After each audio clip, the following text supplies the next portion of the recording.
যে বর্তমান সরকারকে আমরা ধরে নিচ্ছি বা আমরা অনুভব করছি বা আমরা আতঙ্কিত যে তারা এই মূল্যায়ন নির্ধারণের করার ক্ষেত্রে তারা বিভ্রান্ত হয়েছে।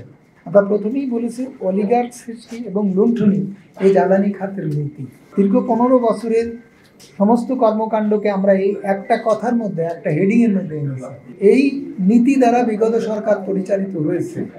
সেইটা যদি ভেঙে ফেলতে না পারি আমরা, এবং সেইটা যদি আমরা ওয়াশ আউট করতে না পারি, তাহলে এই অলিগার্করা যা করে যাচ্ছে তারা তাই করবে, আর লুণ্ঠন যেটা চলছে তাই চলবে।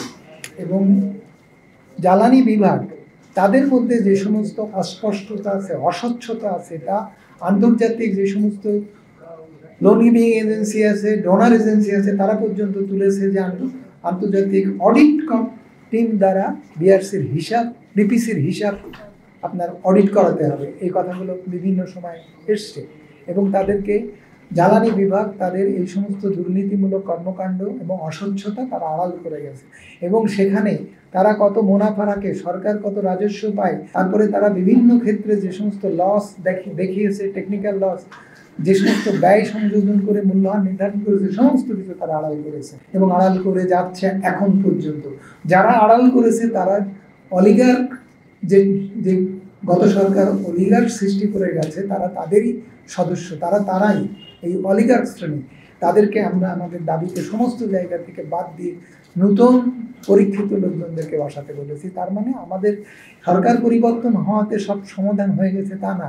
সরকার কখন কার হাতে জিম্মি হয়ে পড়বে তার কোনো নিশ্চয়তা নেই। এবং এই মূল্যহান নির্ধারণের ক্ষেত্রে বোঝা যাচ্ছে যে অলিগার্কদের হাতে সরকার জিম্মি।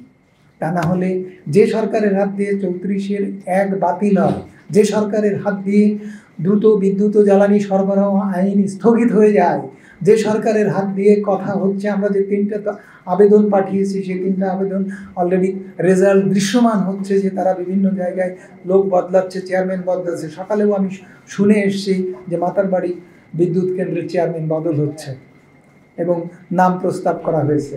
তো এই সমস্ত বিষয়গুলো তড়িৎভাবে যে সরকার হাত দিচ্ছে, তারা লক্ষ্য করছে কিন্তু লাম্প হিসেবে বা গুচ্ছ হিসেবে বা প্যাকেজ হিসেবে যে সলিউশন আসা দরকার নির্দিষ্ট লক্ষ্যে পৌঁছাতে হলে, অর্থাৎ লুণ্ঠন প্রতিরোধ করার জন্য অলিগার্কদের ধ্বংস করতে হবে।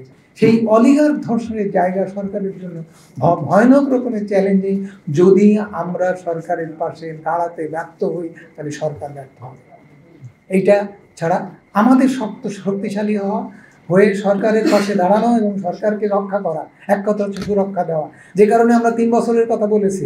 আমরা মনে করি সরকারকে মিনিমাম 3 বছর থাকতে হবে এবং এ বিষয়টি রাজনীতিবিদদের তাদের পাশে এসে দাঁড়াতে হবে। রাজনীতিবিদদেরকে আলটিমেটলি দিন শেষে রাষ্ট্র চালাতে হবে।